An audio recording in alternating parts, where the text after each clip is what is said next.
Hello everyone! Assalamualaikum! So medyo matagal-tagal na rin pala ako hindi nakapag-upload ng aking mini vlog.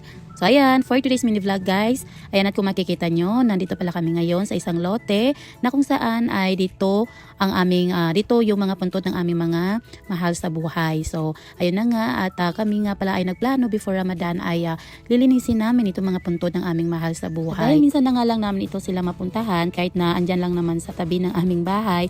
Ayan at nagplano talaga kami na before Ramadan ay lilinisin namin itong mga puntod ng aming mahal sa buhay. At ang iba naman dyan ay pinutol na rin yung mga tanim o yung mga kakahuyan dyan para medyo maaliwalas tingnan. So ako nga ay eto nga at naglilinis dito sa puntod ng aming lola, mga kapatid, pinsan, ayan.